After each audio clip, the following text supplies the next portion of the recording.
Muy buenas tardes, les damos la más cordial bienvenida a este ciclo de conferencias sobre el tema del cuarto panel ya, que lleva por título Protección, Autocuidado y Acceso a la Salud Sexual y Reproductiva.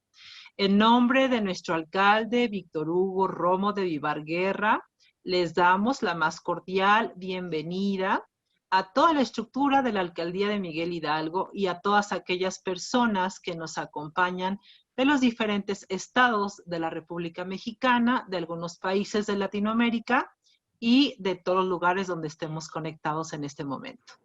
El panel del día de hoy tiene de verdad perspectivas fascinantes que nos van a llevar por una serie, ¿no?, de conceptos, de perspectivas que nos van a hacer cuestionarnos sobre la importancia que tiene la protección, el autocuidado, el acceso a la salud reproductiva y también el buen vivir, el bien vivir y un sinfín de situaciones.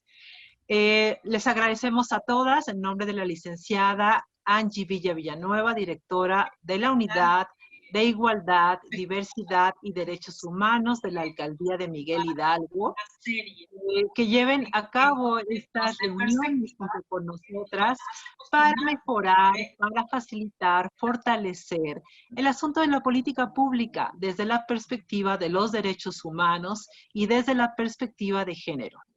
Bien, sin más, me voy a permitir presentar a la maestra Norma San José Rodríguez, directora de Género y Salud del Centro Nacional de Equidad de Género y Salud Reproductiva de la Secretaría de Salud. Voy a leer una breve semblanza. Ella es doctorante en Psicología Social del área de concentración en salud por la Universidad Autónoma Metropolitana. Es maestra en terapia familiar con enfoque de género, especializada en adolescentes por el Instituto Sencalli. Es licenciada en Psicología Social por la UAM Iztapalapa, con amplia experiencia en el diseño, aplicación y análisis de metodologías cualitativas para la investigación social con enfoque de género. Actualmente se desempeña como directora de Género y Salud del Centro Nacional de Equidad de Género y Salud Reproductiva, encargándose de la gestión, coordinación, organización, planeación y dirección en temas de igualdad de género y no discriminación en salud.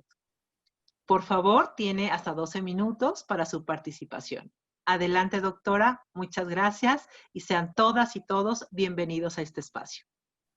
Ok, muchísimas gracias por la invitación y el interés de ir sumando este gran tema, ¿no? De ir poniéndolo sobre la mesa precisamente para ir abriendo las brechas que nos permitan poner sobre la mesa las diferencias en el ámbito, de mi caso, del acceso, la prevención y la atención de la salud de nuestra población. Si me permiten, voy a tratar de compartir la presentación, aunque me dice que, que no lo puedo hacer si no me lo permite el hostess. Listo, está activado. ¿Perdón? Está activado para compartir. A ver, estoy tratando de hacerlo muy bien. Perfecto. Muchísimas gracias. Bueno, primero que nada reciban un gran saludo de la doctora Carla Berdichevsky. Ella es nuestra directora general del Centro Nacional de Equidad y Género. Y como les comento, para mí en lo personal y para la propia Secretaría de Salud, siempre es muy entusiasta, muy estimulante que en este caso la Alcaldía Miguel Hidalgo esté interesada en ir hablando de estos temas a través de este tipo de actividades que no solo llegan a la propia alcaldía, sino que se abren hacia toda la población, incluso de todo el país. Sin más, y tratando de ir subsanando el tiempo, me gustaría comenzar con una pregunta muy importante. ¿Por qué creemos que hablar de igualdad de género en un ámbito tan médico, tan biologicista es precisamente fundamental? Es porque si comenzamos a hablar de que desde prácticamente el embarazo nos van condicionando como niñas y niños, de tal manera que el acceso, el control de los servicios de salud siempre es diferenciado, no solo entre mujeres y hombres, niñas y niños, sino entre las propias poblaciones diferenciadas de mujeres, hablando desde una idea de interseccionalidad, así como entre los propios grupos de diferentes hombres. Entonces, en este sentido es que la propuesta que se hace desde el propio Centro Nacional de Equidad de Género es comenzar a mirar la salud desde otro ámbito, no solo médico o biológico. De tal forma entonces que, ya les decía yo, que prácticamente desde el embarazo nos van condicionando. ¿Cómo lo hacemos? Cuando alguien nos invita a su propio baby shower, uno de los primeros cuestionamientos que le hacemos es si ya sabe el sexo de ese producto, para poder empezar de alguna manera a condicionar el ambiente social, el ambiente espacial y la territorialidad a partir del sexo, ¿no? Es decir, si yo les invitara a mi propio baby shower, yo les dijera que sería niña, ustedes irían preparando los propios regalos, ¿no? A partir Disculpe, de maestra. eso, sí. Compartió la carpeta, no compartió la presentación. Ah, yo sí la veo, no sé, Sí, sí veo sería dejar de compartir la pantalla y después, al momento de compartir, seleccionar el PowerPoint. a ver.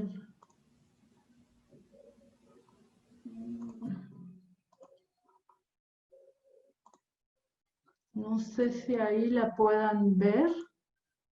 ¿Ahí se ve? Hace ratito en la prueba, según yo, sí se veía. ¿No la ven, perdón? No, aún no se ve. Ay, no me digan esto. A ver, vamos a probar otra vez. Una disculpa.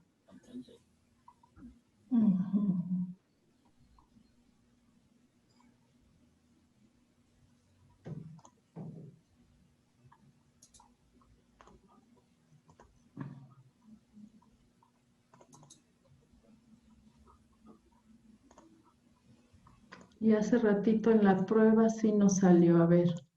¿Ahí? Perfecto, ahí sí se ve. ¿Sí? Ok. ¿Así se ve?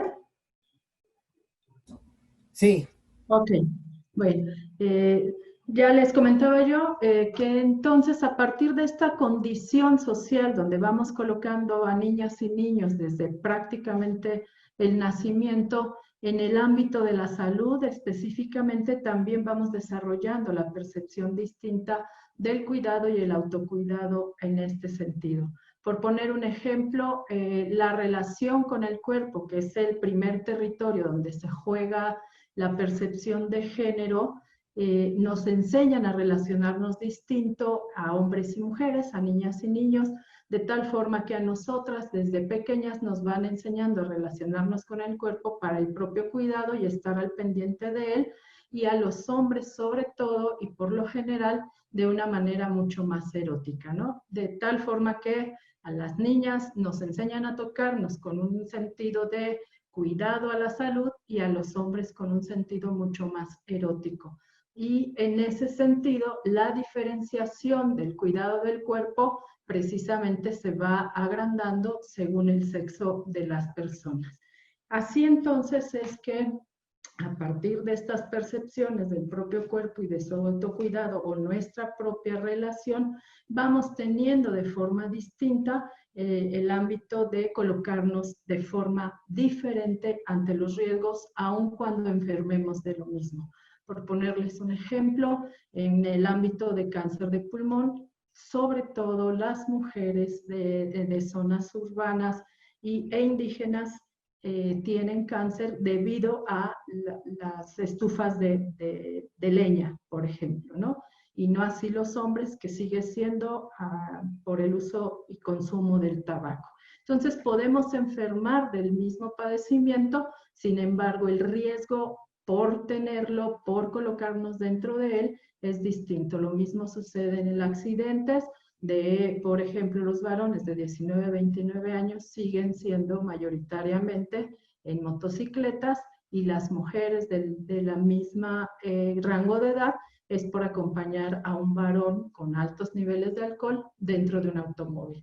Entonces sí hay diferencias desde el ámbito de la salud percibidas con una perspectiva de género. De tal forma entonces que no quiero detenerme, quiero ir pensando que esto de la perspectiva de género ya la conocemos mayoritariamente la gente que estamos aquí, sin embargo de forma muy rápida lo voy a tocar.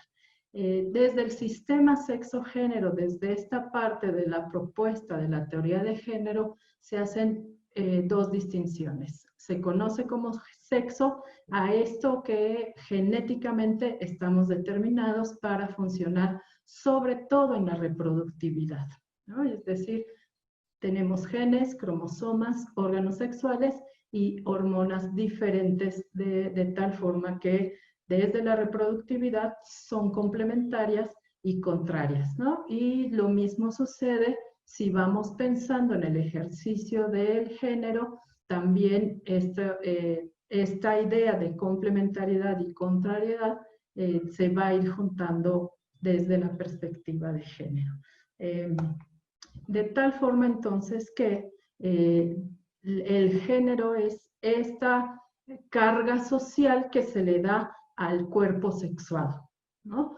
Por tal, entonces, si yo nazco con un cuerpo de mujer, con un cuerpo, con unos cromosomas y unas hormonas dadas para ser mujer reproductivamente, se me va a ir colocando sobre todo en un ámbito privado y reproductivo. La carga de la idea de la reproductividad es muy fuerte, sobre todo en las mujeres. Y el nacer con un cuerpo de varón o de hombre que le distingue por estos genes y por estas hormonas, también le va a ir colocando sobre todo en un ámbito mucho más público. De tal forma que estos dos ámbitos nos van también colocando en responsabilidades distintas. En el ámbito privado, a las mujeres, por lo general, la carga del cuidado de la familia y del resto de las personas, incluso de la comunidad, se le carga mucho más a ellas que a ellos, que son los que tienen que ir, ¿no?, a traer el dinero en el ámbito del trabajo, por ejemplo. Y eso nos va colocando de manera distinta y desigual en el acceso y control, en nuestro caso, de los servicios de salud y del propio cuidado y el autocuidado. Para entender un poco más esto de las características del género, es que siempre va a ser relacional, jerárquico, es decir, generalmente se le da mucho más peso valorativo de forma positiva a lo masculino que a lo femenino. De ahí que desde la primaria, si no es que desde el jardín de niños, nos dicen, vieja el último, no llores como niña, aguántate como los hombres, ¿no? De tal forma que esta jerarquía de lo femenino va quedando subyugado sobre lo masculino. Incluso si a mí me dicen, siendo mujer, identificándome como la misma, no puedes correr, no puedes brincar, no puedes subirte a los árboles, y a los hombres sí, yo misma voy percibiendo en la sociedad ese contexto específico diferenciado. No obstante, no hablamos de personas como tal, sino como de un ejercicio institucionalmente estructurado con una perspectiva de género. ¿Y a qué me refiero? A que la sociedad y sus instituciones nos organizamos a partir de estos preceptos, y empezando por la familia, pero también por todas las demás instituciones que de esta manera nos vamos organizando. También les pongo un ejemplo en el ámbito de la salud. Cuando se hacen las campañas nacionales de salud, invitamos a las mujeres porque desde la estructura de salud pensamos que son las que tienen tiempo, las que van a llevar, las que aun cuando trabajan son las que mayoritariamente piden los permisos cuando una persona de la familia suele enfermar, ¿no? Entonces, no estamos hablando de individuos en sí mismos, sino de un conjunto social que hacemos las instituciones y que empezamos a prestar nuestros servicios a partir de estos preceptos, ¿no? Es decir, que sabemos que los hombres se acercan poco al cuidado de su salud porque la estructura social laboral no les permite faltar tanto, ¿no? No sucede lo mismo así con las mujeres, que porque somos las cuidadoras, somos las que vamos a la firma de boletas, somos las que mayoritariamente utilizamos todas las licencias y todos los permisos escritos y no escritos para poder ir al cuidado. De tal manera que es la sociedad la que está reproduciendo este ejercicio y va precisamente acrecentando las desigualdades. Por ponerles también un ejemplo, en el ámbito de la salud, en la institución, al final del año, el personal de salud que no haya ocupado sus días de licencias puede tener acceso a un premio económico. De tal forma que son las mujeres las que menos tienen este premio, porque son las que más utilizaron sus propios días de licencia y de todos los demás días que se van teniendo.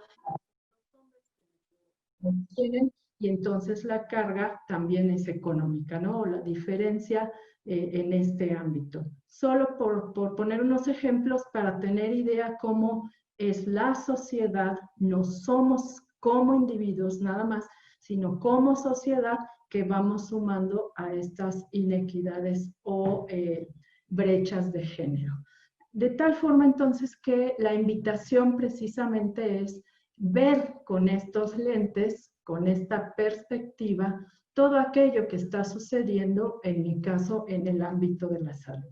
Y en específico en el ámbito de la salud sexual y reproductiva, ¿no? Nos va a permitir el análisis para diferenciar estas inequidades, ¿no? Ya les decía yo también, es muy usual y muy comentado el acceso sobre todo al uso de condón de jóvenes, que aun cuando en el Sistema Nacional de Salud los métodos anticonceptivos son gratis, no se acercan a los servicios, y si lo hacen en la farmacia, pero son altamente estigmatizados y se les cuestiona e incluso no se les permite el uso y el acceso aun cuando lleven el dinero, y sobre todo a las mujeres, ¿no?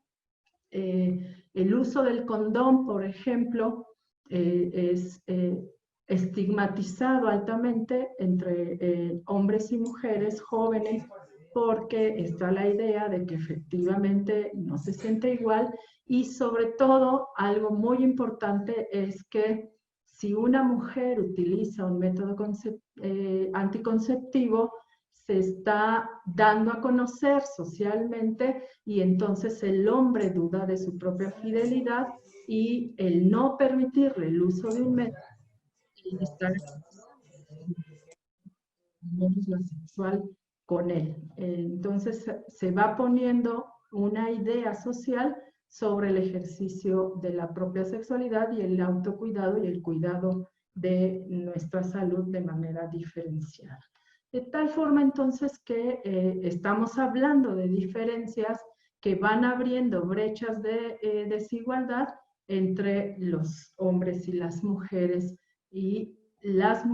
propias y los propios hombres, ¿no?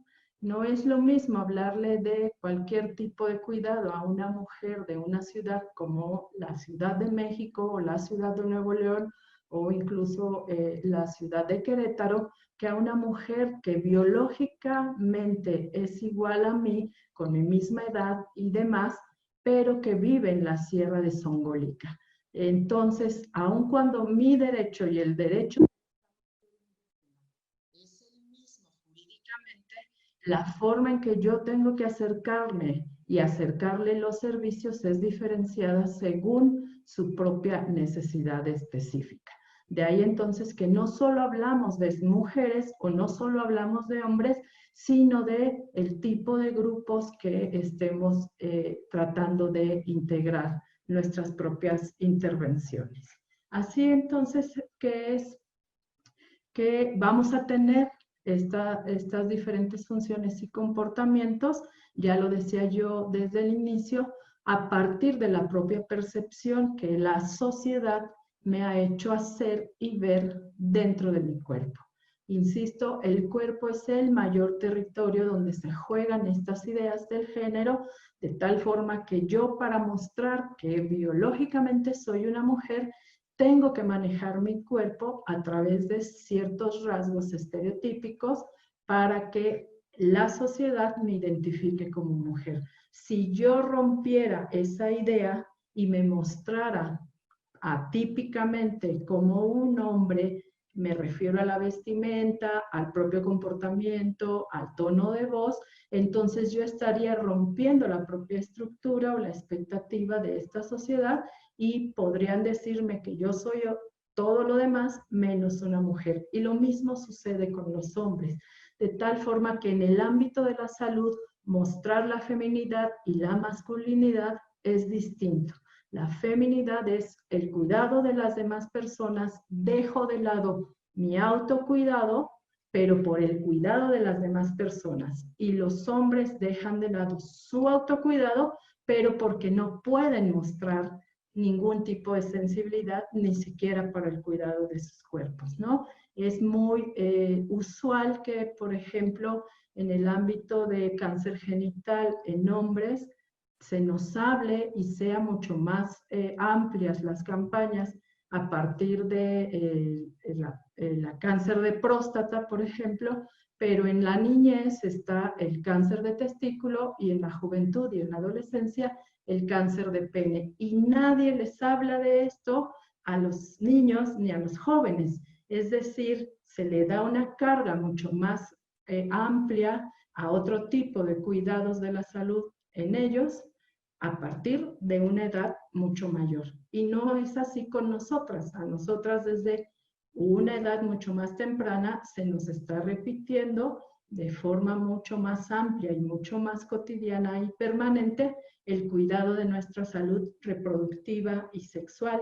Entonces recuerden que ya les decía yo que cómo nos enseñan a cuidar el cuerpo es distinto. A ellos desde una manera mucho más erótica y a nosotras de una manera mucho más menos erótica, ¿no? Así entonces es que desde esta idea de qué es la salud sexual, es cómo cuidamos esto de el ejercicio de la sexualidad. Hablar de la sexualidad es un campo mucho más amplio donde entran distintos espectros, como es el sexo, como es la identidad de género, como es el erotismo, como es la afectividad. Y ese conjunto de ideas distintas me van a poder permitir relacionarme y cuidar mi salud a partir de lo propio y de lo como yo percibo a los demás en sus propios cuerpos. De ahí entonces que es muy importante ir pensando desde la perspectiva de género en el ámbito de la salud sexual y reproductiva. Son dos cosas distintas. Por lo general, también en el ámbito de la salud nos concentramos en la salud reproductiva y vamos dejando de lado la salud sexual. De ahí entonces que la propia institución como tal no sepa, por ejemplo, qué hacer con la gente de la diversidad sexual, ¿no? Mujeres, lesbianas, bisexuales que deciden no ejercer la reproductividad, es decir, no ser madres, yo ya no sé cómo tratarlas, ¿no? ¿De qué les hablo? Incluso puedo llegar a la discriminación. Lo mismo pasa con las mujeres trans que tienen un tratamiento hormonal y entonces mi intervención, si sufren diabetes, si sufren hipertensión, tiene que tomar en cuenta la carga de hormonas que están tomando, ¿no? Entonces, tenemos que ir pensando con esta perspectiva mucho más amplia, rompiendo la idea del sexo, la biología y la medicalización de unas personas heterosexuales monógamas, ¿no? Y que solo son hombres y mujeres, sino que hay un amplio espectro de ser mujer y de ser hombre. Verlo así nos va a permitir identificando precisamente estas diferencias, estas desigualdades, estas inequidades, de tal forma que podamos ir atendiendo sus necesidades específicas a partir precisamente de lo que se vaya identificando según el tipo de población que estemos hablando. Hacerlo así, vamos a lograr empoderar a toda la población y a los grupos que le componemos, ¿no? En esta administración, sobre todo, hay gran interés de hablar de grupos vulnerables, como son la diversidad sexual, como son migrantes, como son indígenas, como son afrodescendientes. Así entonces es que se está creando la propia intervención para que cada una de las personas que componemos esta sociedad estemos realmente identificando nuestra salud y nos autocuidemos y cuidemos al resto de la población a partir de la forma diferenciada y equitativa, ¿no?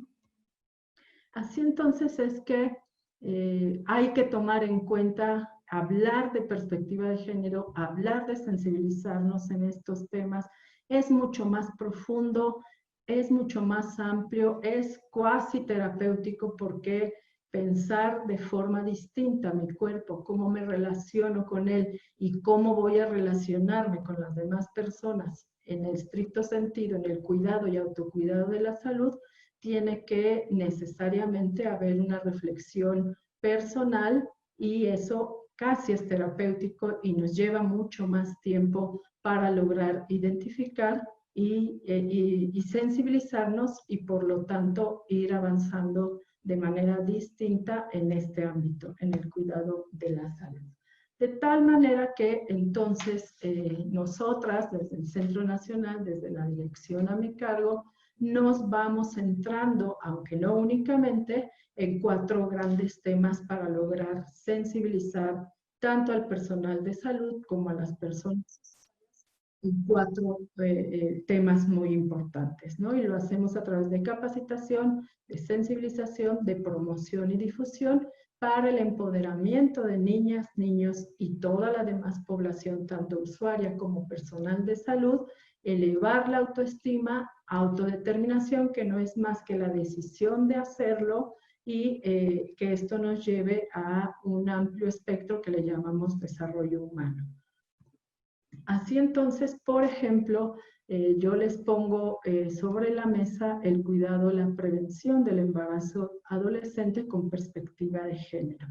Si bien se dice que estas generaciones, la generación X, la generación Z, están teniendo formas distintas de relacionarse consigo mismos y con las demás personas, aún hay ciertos roles, ciertos estereotipos y cierta reproducción desde la perspectiva de género que no está permitiendo avanzar en el ámbito de la prevención del embarazo. Yo les hacía solo en este gran tema el ejemplo del uso de métodos anticonceptivos. No solo es el acceso a ellos, ¿no?, de forma gratuita, sino el estigma que puede estar teniendo el uso de ellos, ¿no? Ya también yo les decía que garantizar el no uso de un método y una joven esté embarazada, precisamente le garantiza al varón que es su hijo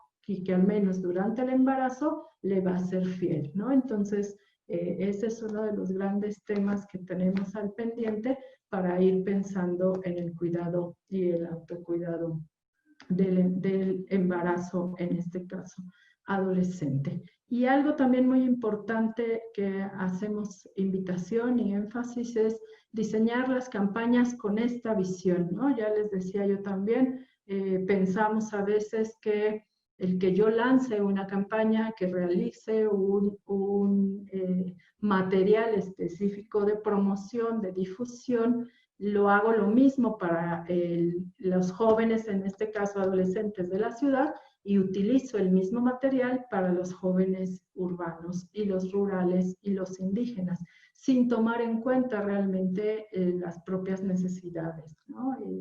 el embarazo adolescente en contextos indígenas tiene otro sentido que en el contexto urbano, ¿no? Es decir, en contextos rurales o indígenas no existe la adolescencia. En cuanto empieza la reproductividad, perdón, la menarca, se pasa de ser niña a ser mujer.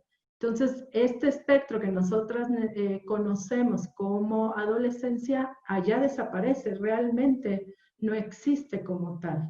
Entonces, hay que entender el propio contexto social al que estamos dirigiéndonos para crear las estrategias específicas de intervención. Y sobre todo, algo que también se hace mucho énfasis es en la corresponsabilidad de hombres y niños en el autocuidado de su propia salud y en el cuidado de la sociedad, ¿no? Ya les decía yo, por ejemplo, en cáncer genital en varones, el gran porcentaje de identificación de un problema lo tiene la pareja mujer, ¿no? Ellos mismos no se dan cuenta o existe una negación de que pueda haber un problema por esta estructura masculina de identificar que en el pene y en su reproductividad y en la exigencia que se tiene en cuanto a reacción de este órgano, hay una negación, ¿no? Entonces son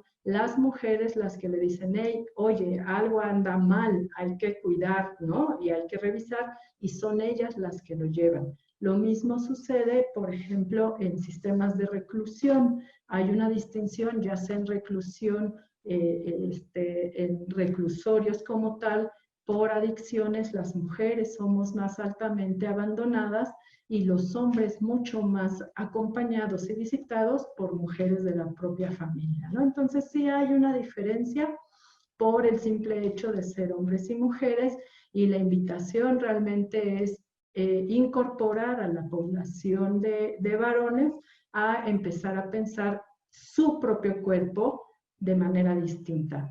Desde la perspectiva de género, pensamos que si logramos que los hombres se hagan cargo de lo suyo y de una parte de la comunidad y de la familia, la carga de las mujeres obviamente estará siendo disminuida y eso les permitirá también tener un autocuidado de su propio cuerpo y de su propia salud.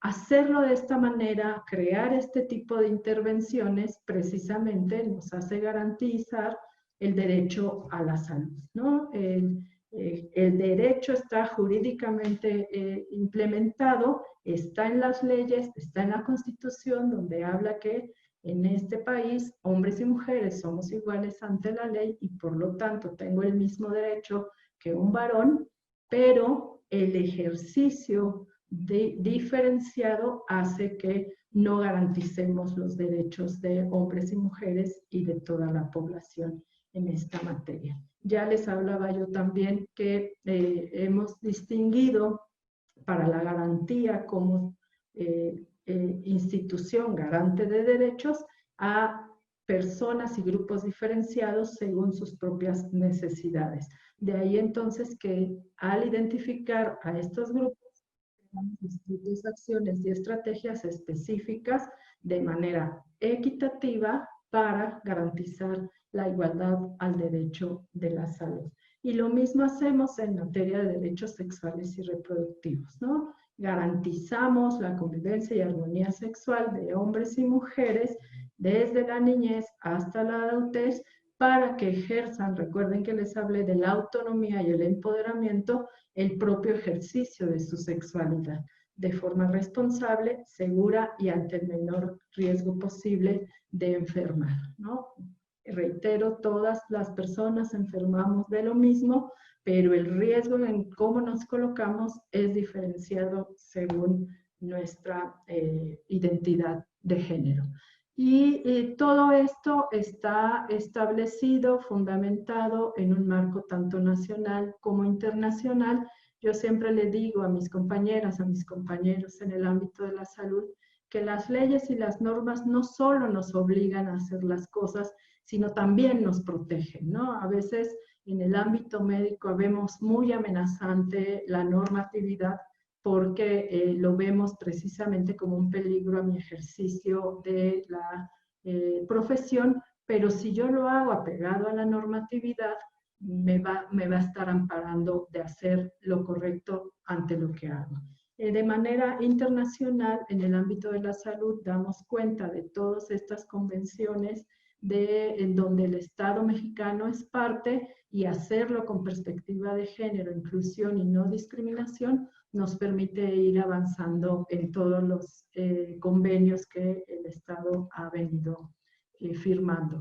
Y lo mismo sucede en el ámbito nacional, desde la Constitución Política de los Estados Unidos Mexicanos, sobre todo en el ámbito de la salud, nos basamos en el artículo 1 y 4, no solo en esos, pero son los más fuertes, para poder hablar con perspectiva de género en todo el ejercicio de la salud. Y todas estas leyes que son las que nos amparan, les recuerdo que una ley federal solo aplica precisamente en el ámbito federal, y una ley general es obligación de los estados crear su propia ley específica para poder aplicar toda la normatividad, ¿no? En el caso de la Dirección de Género y Salud, tengo a mi cargo el Programa de Igualdad de Género en Salud, que tiene 3 ámbitos de competencia, que es la igualdad laboral entre las personas que trabajamos en la propia Secretaría Federal y las estatales, y en el ámbito de la incorporación de la perspectiva en toda la prevención y atención de todos los programas que se tienen a cargo, que hasta el día de hoy son 33, y que todos estos programas tienen que hacer acciones con perspectiva de género. De tal forma que con esto también estamos dando cuenta con el nuevo Plan Nacional de Desarrollo, sobre todo en su eje general número 2, y en el primer eje transversal, que es la igualdad de género, no discriminación e inclusión. Pues muchísimas gracias, espero que haya sido de su agrado, que este tema así de manera muy general sea de su utilidad, y que por supuesto estoy a sus órdenes en el Centro Nacional de Equidad de Género y Salud Reproductiva. Mi correo electrónico institucional es norma.sanjose@salud.gov.mx. Muchísimas gracias y reitero el agradecimiento y la distinción por esta invitación. Muchas gracias. Muchas gracias, doctora. Tenemos ya aquí a la maestra Ana Montaño para dar continuación al panel. Gracias. Pues muchísimas gracias, Ruth, muchísimas gracias, doctora Norma. La verdad es que, pues creo que muy interesante el tema que nos expone. La verdad,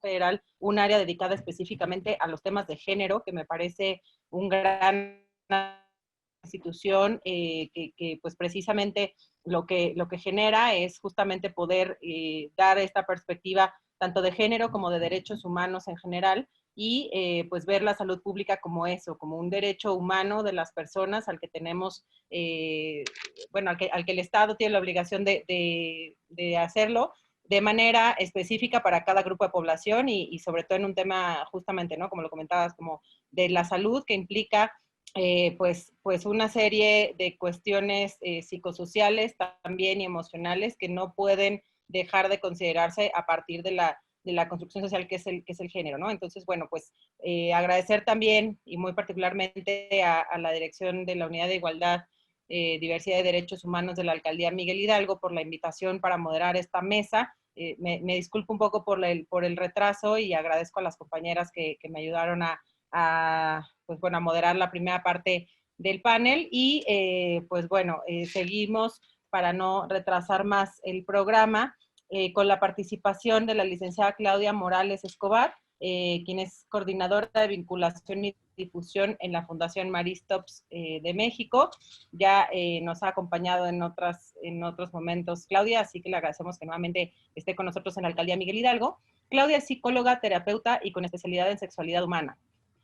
Ha diseñado, planeado e implementado procesos de capacitación en temas de relaciones familiares saludables desde la diversidad sexual, formación de comunidades escolares, barriales y empresariales en cultura de paz, formación en el ejercicio de la sexualidad saludable dirigida a niños y niñas, adolescentes y adultos, formación en la detección y atención de las violencias de género, formación en derechos sexuales y reproductivos, y coordinó procesos de formación en áreas de creación de empresas cooperativas, formación de terapeutas en atención psicológica con perspectiva de género, formación de terapeutas para la atención de mujeres en proceso de interrupción del embarazo, integrante fundador del colectivo EduPaz, donde se diseñó e implementó actividades lúdicas y culturales a favor de la construcción de células de promotores de paz comunitarios, entre muchas otras actividades que ha llevado a cabo Claudia en su vida profesional, siempre enfocada en la salud sexual y reproductiva y en los derechos sexuales y reproductivos. Muchísimas gracias por acompañarnos nuevamente, Claudia. Adelante, por favor, con tu participación. Muchas gracias. Bueno, voy a intentar. ¿Me podrían habilitar para compartir, por favor?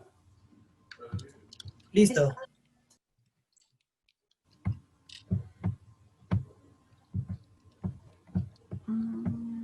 Perfecto. Pues primero que nada, muchísimas gracias a la alcaldía por la invitación.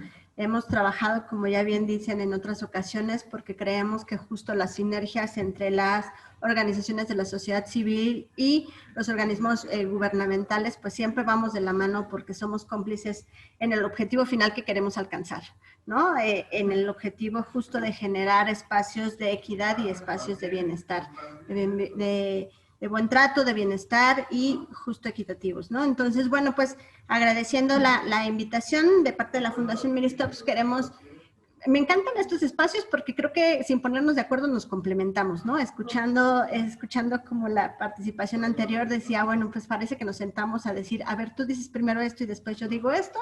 Y bueno, vamos a dar continuidad justo en ese tenor.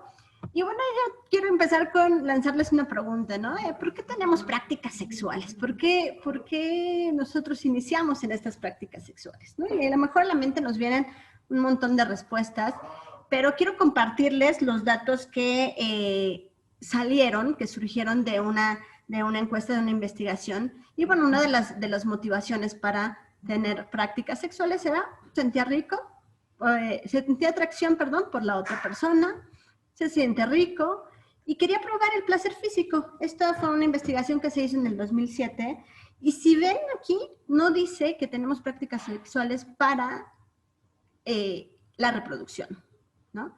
Tenemos prácticas sexuales por múltiples circunstancias, por múltiples factores, por múltiples objetivos, pero el objetivo de la reproducción no es el primero. Entonces, justo decía ya la maestra que en estos temas de sexualidad se ha dado un hincapié, un ímpetu en la salud reproductiva, pero ¿qué pasa con la salud sexual? ¿No? Bueno, nosotros desde la Fundación Miristops creemos que una de las herramientas fundamentales para trabajar el tema de una sexualidad saludable tiene que ver con reconocer el placer como elemento fundante en el ejercicio de nuestra sexualidad, en el ejercicio de nuestra vida. Porque justo sexualidad es más allá de actos coitales. Sexualidad tiene que ver con cómo me vivo, cómo me visto, cómo hablo, dónde estoy, cómo estoy, etcétera. La sexualidad es este ámbito, como esta conjunción de los elementos biológicos, psicológicos y sociales con los que me vivo todos los días. Entonces, justo es el placer, que es la ricura de la vida, ¿no? Que es la riqueza de vivir, el placer de vivir, el cómo disfruto en la mañana un cafecito, el placer de dormir, el placer de comer, el placer de compartir con el otro, ¿no? Y en el ámbito erótico sexual, el placer de la vinculación con mi cuerpo y la vinculación con los cuerpos de las otras y de los otros. Entonces, el placer implica, ¿no?, un conjunto de elementos mentales, sociales, físicos, ¿no? No solamente tiene que ver con un ámbito específico, sino justo es la conjunción de todos estos. Y si nosotros reconocemos que el placer es un derecho humano que nos acompaña, que no es algo que nos ganemos, no es algo secundario, no es algo complementario, es un derecho que nos acompaña, justo vivirnos desde el placer nos haría ejercer relaciones de intercambio con el otro, con la otra, de manera distinta, ¿no? Desde la Fundación sí creemos que donde no hay placer es la puerta abierta a la violencia, ¿no? Justo en una encuesta que se hizo, y ahorita les voy a decir en qué año, para que vean que esto va trascendiendo a través de los años, una encuesta que se hizo con jóvenes, con 432 adolescentes, en donde se les preguntaba que si estaba bien si un varón obligaba a una mujer a tener relaciones sexuales, estaba bien sí, decían los hombres, en un 39%, si gastó mucho dinero en ella, si estaba tan encendido que pensaba que no podía parar, si ella había tenido relaciones con otros chicos, ¿no? Y esta encuesta justo revela, y esta encuesta les quiero compartir que es de los años 70, o sea que justo cuando uno dice, ay, no, es que los jóvenes de hoy, es que son tan violentos los jóvenes de hoy, en mis tiempos no se estilaba eso, no se usaba eso. Bueno, que con esta información quiero compartirles que justo las vivencias del ejercicio de la sexualidad, cuando están alejadas del placer entendido como esta vinculación saludable con mi cuerpo y con el cuerpo de los otros, parece que impone y se vuelve en violencia. Si nosotros desde Educación para la Paz decimos que violencia es toda aquella acción realizada con el objetivo de aplastar al otro, de demostrarle al otro quién es el que manda, qué quiere, cómo quiere que haga las cosas, de qué manera quiere que haga las cosas, para qué quiere que haga las cosas, ¿no? La diferencia entre agresividad y violencia: agresividad, hombres y mujeres somos agresivos por naturaleza, sí, porque es esta fuerza interna que nos permite salvaguardarnos y salvaguardar a los otros y a las otras de posibles circunstancias de riesgo. Pero esta agresividad, esta fuerza interna se convierte en violencia cuando esta fuerza la utilizo para denigrar a la persona que está al lado de mí, a la persona que depende de mí, a la persona que es mi compañera, a la persona con quien ejerzo mi sexualidad, a la persona que tengo por hijo, por hija, etc. Entonces, justo por eso que quisimos poner sobre la mesa el tema de, en este marco de autocuidado, el placer como eje fundante para vivir relaciones libres de violencia, ¿no? Esto podría tomarse desde diferentes vertientes, pero quisimos decirlo así. Ya lo decía justo la maestra en su presentación, lo que es la salud sexual. Y solamente quiero recalcarlo porque sí, la salud sexual es este estado de bienestar físico, mental y social. Nosotros no nos relacionamos con los otros y con las otras a partir solamente de nuestras características biológicas. Nadie le dijo, o no sé ustedes, pero no he conocido a nadie que me haya dicho que eligió a la pareja con la que está a partir de decirle, a ver, ¿me permites ver tu pene? ¿Me permites ver tu vulva para ver si podemos entablar una relación? No me relacioné desde una cuestión biológica únicamente, me relacioné desde el todo, desde la integralidad, desde cómo habla, cómo viste, cómo se relaciona, ¿no? Y justo la salud sexual es este estado de bienestar en donde me permito vivirme integralmente en bienestar físico, mental, social, con respecto al ejercicio de mi sexualidad, de la vinculación con mi cuerpo, pero también de la vinculación con los otros cuerpos, ¿no? Y si esto se aborda desde un ámbito positivo, entonces justo da resultados positivos, ¿no? El placer es una cuestión de derecho, no es algo que digamos, bueno, y ahora quieren inventar esto, ahora quieren venir a imponer esta promiscuidad, este goce, ¿no? El placer es una cuestión de derecho. El disfrute pleno de nuestra sexualidad y el placer son fundamentales para nuestra salud y para nuestro bienestar físico, mental y social. Está en los derechos, es parte de los derechos humanos, el derecho al placer, y es parte de los derechos sexuales y reproductivos, ¿no? El derecho a ejercer y disfrutar plenamente de mi vida sexual, el derecho a una vida, a la integralidad física, psicológica y sexual. Nosotros creemos fundamental, vuelvo a repetir, que si nosotros partimos de que esto es un derecho, entonces las formas de trabajar el ejercicio de la sexualidad, las formas de trabajar la educación de la sexualidad integral, entonces se ampliaría, ¿no? Tendría que ser más amplia para dejar de solamente atender ciertos aspectos. ¿Cómo se informa al respecto de la sexualidad actualmente? Bueno, pues como ya decía la doctora, ¿no? Pues bueno, en informes, que aquí solamente ponemos la portada de uno, ¿no? En informes, bueno, pues se toman en cuenta las características sociodemográficas de hombres y mujeres, los métodos anticonceptivos, ¿no? El uso y el acceso a ellos, como ya bien decía, los motivos por los cuales utilizaron o no un método anticonceptivo, cuándo fue cuando empezaron a utilizar, que en el porcentaje más alto una mujer comienza a utilizar un método anticonceptivo después de su primer hijo, ¿no? También se informa acerca de la fecundidad, de las preferencias reproductivas, de la mortalidad a causa de la maternidad y del VIH, ¿no? De la incidencia en estadísticas de VIH. Pero si nos damos cuenta, es poco mencionado con lo que se refiere a cuestiones de placer. ¿Cómo se informa acerca de cuál es la incidencia en el uso del condón? ¿Cómo se va trabajando para prevenir el embarazo? ¿Cómo se va trabajando para prevenir el VIH? ¿No? Pero el tema de placer y el tema de la construcción de relaciones equitativas, la construcción de relaciones desde la equidad, desde la igualdad, es un tema poco trabajado, ¿no? No estamos diciendo en ningún momento que no sean temas que se tengan que trabajar, justo el conocimiento, acceso y utilización de métodos anticonceptivos de corto y largo plazo, pero también creemos que la médula espinal, que si solamente trabajamos sobre el reconocimiento de los métodos anticonceptivos, queda como un elemento, como un conocimiento intelectual, pero que no atraviesa por el cuerpo. Que no atraviesa por el cuerpo de las mujeres, porque entonces ellas dicen, bueno, a ver, ya lo decía la maestra, esta mujer va a sacar este método anticonceptivo, va a sacar este condón, va a proponer el uso de este condón, pero entonces al proponer el uso de este condón está poniendo en juego lo que la otra persona piense de él. Y yo les decía, bueno, pareciera que el uso de un condón, más allá de ser un método de barrera para el intercambio de fluidos que puedan generar infecciones de transmisión sexual o un embarazo no deseado, pareciera que el uso de un condón es un método de barrera al amor romántico, y entonces se pierden las estrellitas, se pierden los juegos artificiales y entonces se acaba la fantasía, ¿no?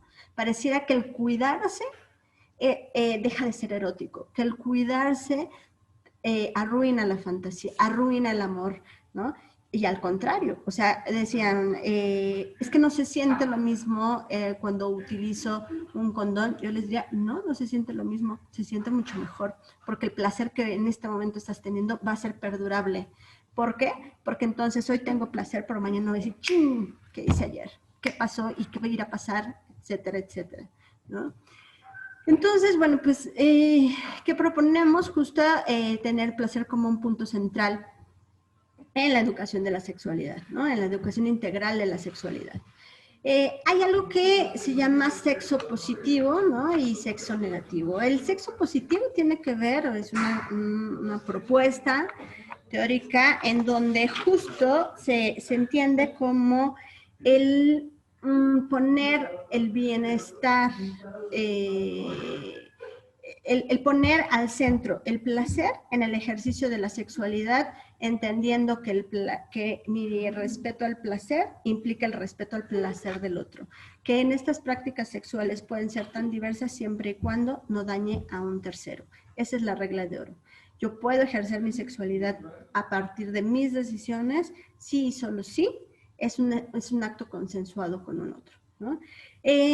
Como esto se manifiesta de manera individual en la heterofilia o la erotofilia, la erotofilia y la erotofobia. La erotofilia es justo estas personas que pueden hablar de sexualidad abiertamente, que pueden hablar de sexualidad desde un ámbito de bienestar, estas personas que pueden poner en un tema de conversación con sus parejas, con sus espacios circundantes, pueden poner el tema en el centro, y es algo que no les avergüenza hablar, ¿no? Y es algo que pueden negociar, y es algo que pueden negociar con los otros. Y justo las personas que son erotofóbicos, perdón, me trabo un poco, erotofóbicos, en este temor de eso no se habla, ese tema no se toca, eso no se pregunta, eso se acepta y no se niega a nadie. justo genera relaciones de violencia, relaciones desiguales. Y justo como ya lo decía la maestra, en este ámbito de equidad de género o inequidad de género, ¿no? Cómo se nos educa a las mujeres y a los hombres distinto en este ejercicio de la sexualidad. A las mujeres es, usted está para servirle al otro, ¿no? Y entonces para servirle no solamente en el ámbito de cuidado, sino también para servirle para sus placeres. Y entonces aguas de usted cuando usted pida que o exprese que no le encanta cómo le están tocando, cómo están ejerciendo la sexualidad con usted, porque entonces pareciera que se cree más inteligente y más ávida y con más práctica que su pareja, y entonces puede ser tomada como negativo ese comentario, ¿no? Entonces, creemos que justo trabajar sobre esta parte de reconocer al placer como un punto central en el ejercicio de la sexualidad podría permitirnos que el tema se filtra de manera diferente, ¿no? A veces se cree, como también ya lo decía la maestra, se cree que este tema de sexualidad solamente es un tema que se tiene que trabajar con adolescentes, y no es así, ¿no? Este tema de sexualidad es un tema que se tiene que trabajar, claro está, con sus diferencias en cada etapa de la vida, pero es un tema que se tiene que trabajar desde preescolares, es un tema que se tiene que trabajar desde preescolares en cuanto al reconocimiento al cuerpo, en preescolares en cuanto a la higiene que se tiene que tener al tocar este cuerpo, ¿no? ¿Por qué? Porque igual que como si me toco los ojos con las manos sucias puedo generarme una infección, pues así si me toco el pene y si me toco la vulva con las manos sucias puedo generarme una infección, ¿no? Entonces, justo el entender que somos seres sexuados por naturaleza, que somos seres sexuados desde el vientre, que somos seres sexuados toda la vida, este ser sexuado no termina solamente en nuestra etapa reproductiva, ¿no? Eso nos hace entender que la importancia de educar de manera integral en la sexualidad permea toda la vida, con sus diferencias, pero permea toda la vida, ¿no? Y bueno, pues por el respeto del tiempo de mi compañera que me sigue, bueno, queremos proponer algunas acciones en el marco de justo esta positividad sexual, que es generar procesos educativos sobre salud sexual y reproductiva que incluyan aspectos psicosociales, no solamente aspectos biológicos, no solamente aspectos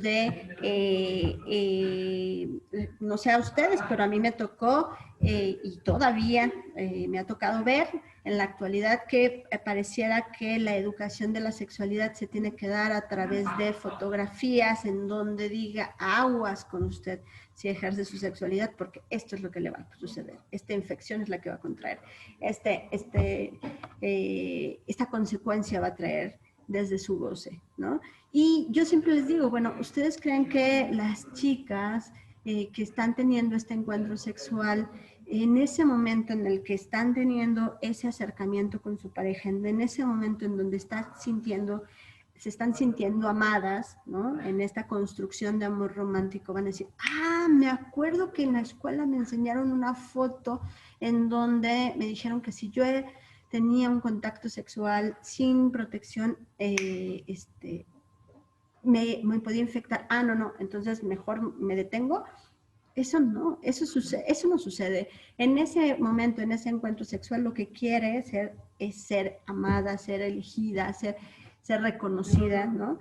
Y justo por eso es que tenemos que trabajar en estos aspectos psicosociales en donde entendamos que el primer amor es el amor hacia nosotros mismos, porque el amor hacia nosotros mismos nos puede permitir elegir dónde estar, con quién estar, de qué manera estar.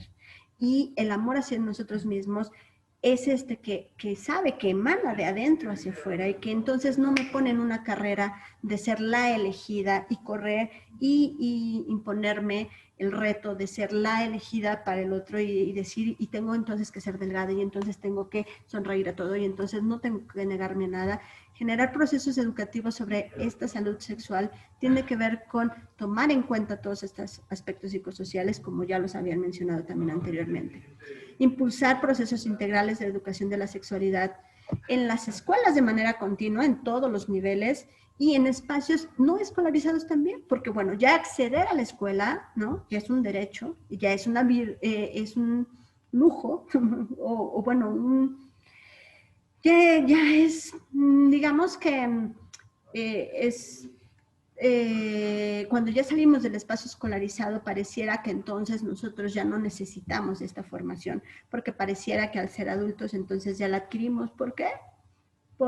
Solamente por cronológicamente nuestro desarrollo, ¿no? Y no es así.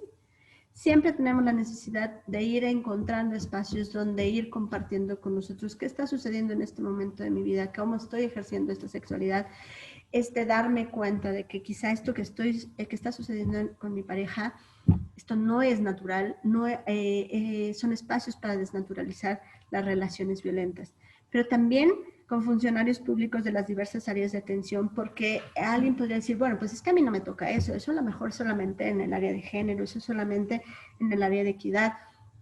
Pero creo que justo al tener esta responsabilidad de tener contacto con la población en general, siempre la población en general cuando va y nos consulta y les consulta, siempre espera que la otra persona es quien tiene elementos o información que puede brindarle bienestar, ¿no? Entonces, por eso creemos que estos procesos de educación de la sexualidad también tienen que incluir a funcionarios públicos en sus diferentes áreas de educación. Transversalizar la perspectiva de género y la educación en la diversidad, ¿no? Deshacerse del binarismo sexo-género, como también ya lo habían comentado, el reconocimiento de la diversidad en las masculinidades y las feminidades. No hay una sola forma de ser masculino, no hay una sola forma de ser femenina.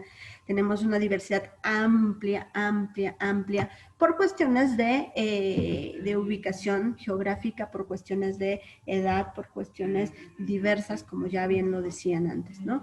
Entonces, justo esta es la propuesta en aspectos muy puntualitos, porque bueno, este tema daría para mucho, pero sabemos que tenemos un tiempo acotado y que quisimos dar esos aspectos fundamentales para proponer en materia de políticas públicas, para que no sea solo una buena voluntad, sino una política pública que tenga un recurso para poder hacer reales, ¿no? Y no solamente quede una buena voluntad. Por parte de la Fundación Mary Stopes, nosotros ofrecemos, como lo hemos ofrecido con la Alcaldía de Miguel Hidalgo, acompañarnos en estos procesos.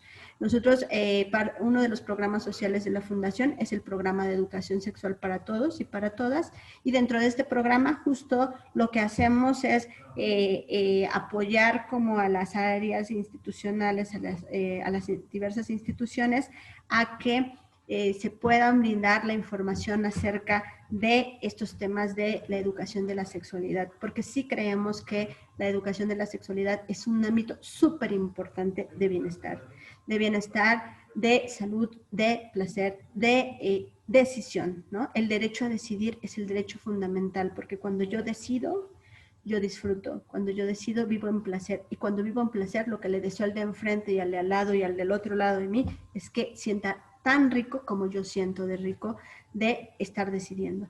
Aquí tienen el correo electrónico de educación para que quien quiera que le acompañemos en algún proceso de formación, solamente nos escriben. Y bueno, en este momento por pandemia lo hacemos de manera virtual, pero estamos a la orden, ¿no? Cuenten con la Fundación Mary Stopes, siempre estamos a la orden para poder acompañar en los procesos de formación. También decirles que en la página de la Fundación hay diversos materiales educativos que pueden ser descargables y que pueden utilizar libremente, ¿no? Y que bueno, también tenemos nosotros un programa de subsidios para apoyar a mujeres que deciden deciden solicitar una interrupción legal del embarazo y que no cuentan con el recurso necesario, que no sea una limitante la economía, sino siempre justo es permitir el acceso al derecho de la mujer a decidir sobre su cuerpo. Eso es lo que les comparto por el día de hoy. Agradezco el espacio y cedo la palabra al compañero para que también escuchemos lo maravilloso que justo nos va a compartir. Muchísimas gracias por su escucha. Muchas gracias, Claudia, nuevamente por tu intervención. Presento a nuestro siguiente ponente, Rafael Calvet. Él es reconocido como líder de excelencia por Fundación Humanitam. Es de nacionalidad española, es psicólogo por la Universidad de Madrid, formador coach profesional, escritor y conferencista. Ha sido profesor en distintas universidades, tanto españolas, chilenas y mexicanas, y es autor de Maestros o Aprendices, Creatividad para Vivir, así como de Desafiando tus Límites, Compromiso con el Bien Vivir. Adelante, por favor, maestro Rafael, muchísimas gracias por acompañarnos. Pues buenas tardes, muchas gracias a la alcaldía por esta invitación, Ana por la presentación, a las compañeras que me han precedido, Norma y Claudia, y por supuesto a los asistentes, porque lo que hablamos necesitamos que haya personas que nos presten sus orejas para que tenga sentido lo que decimos. Así que gracias a todos. Y debo decirte, Claudia, que seguimos un poco en esa corriente de sintonía, porque tú has abierto un poco ya la perspectiva psicológica y yo voy a continuar con eso. Así que voy a empezar con, luego ya me contarás si estamos de acuerdo, porque yo voy a hablar del bien vivir, ¿ya? Y del bien vivir no puedo evitar las circunstancias del momento, cuando es más difícil a lo mejor el concepto de bien vivir, que es en los momentos o en los tiempos de crisis. Y creo que una correcta salud sexual y reproductiva es un aspecto esencial del bien vivir, pero como decía Claudia, todo empieza por dentro de nosotros y por la cultura, ¿ya? Y para empezar quiero hacer una distinción, porque cuando hablo de bien vivir la gente me contesta con el buen vivir, ¿no? Y yo creo que el buen vivir, lo digo en broma, pero lo digo en serio como buen español. Para mí el buen vivir sería comer jamón de jabugo todos los días, ¿no? O un buen queso manchego, no sé, para Raúl Cardona o Lucirene, que la estoy viendo aquí en imagen, ¿qué será, no? Pues lo que más os guste comer, pues todos los días, ¡ay, qué buen vivir! ¿Ya? Creo que el bienestar tiene que ver también con algo que me llega desde el entorno y me produce una sensación de bienestar. Pues, por ejemplo, no sé, irme a la playa y que me den un buen masaje en la espalda con un aroma de flor de sándalo y una buena puesta de sol, ¿no? Pero el bien vivir es trabajo interior, ¿ya? Y esa es la gran diferencia. Es aprender, como decía Claudia, a vivir de dentro hacia afuera, ¿ya? Y para aprender a bien vivir o para caminar hacia el bien vivir, primero aclarar que independientemente de cómo hayamos vivido hasta aquí, todos los seres humanos tenemos motivo, derecho y oportunidad para el bien vivir, ¿ya? En la medida en que es una construcción. Independientemente, digo, de cómo hayamos vivido hasta este minuto en el que estamos, porque el pasado nos explica, pero no nos condiciona, ni nos predetermina, ni determina cómo el futuro deba seguir siendo así, ¿ya? Para algunas personas sí, pero precisamente es por la incapacidad de trabajar desde el bien vivir. Harold Macmillan, un ex primer ministro británico, decía: ojalá todos los seres humanos usaran su pasado como trampolín y no como sofá, ¿no?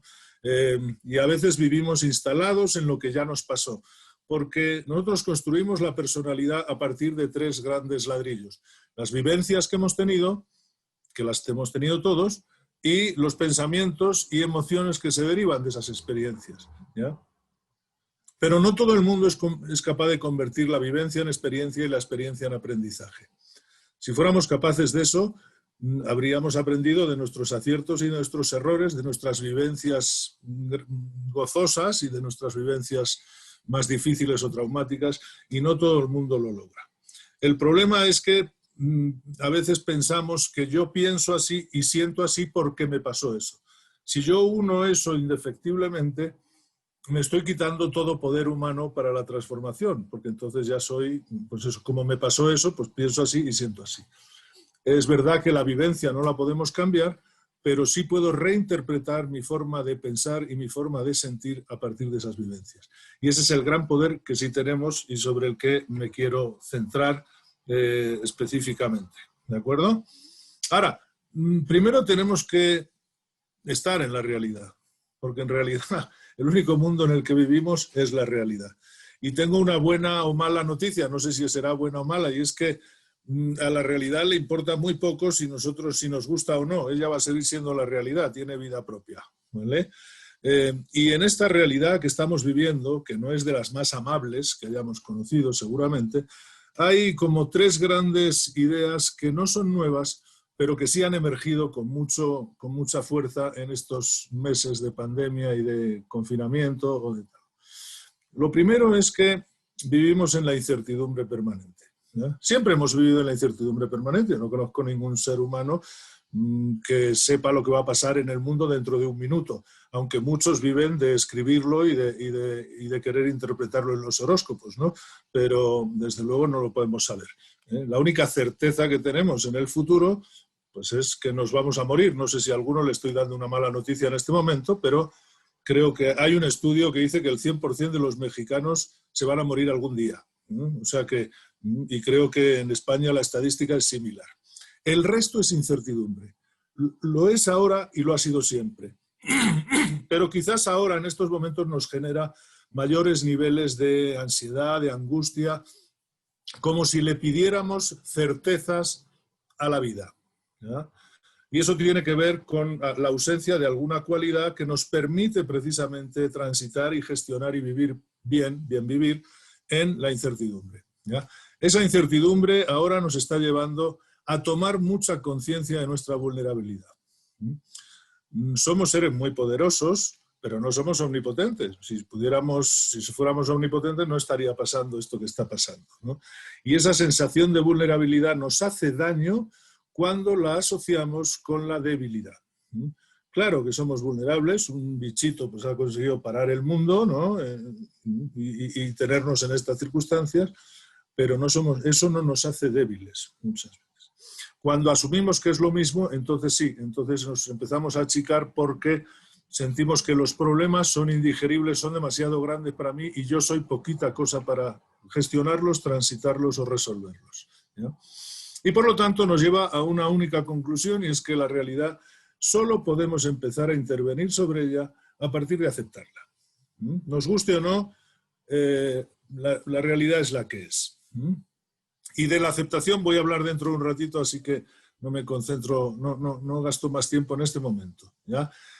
Pero precisamente porque vivimos en ese mundo de incertidumbre, quiero aclarar que lo que nos impulsa, la fuerza que nos impulsa a buscar, a crear, a trabajar, a soñar, no garantiza en absoluto lo que vamos a encontrar, ¿ya?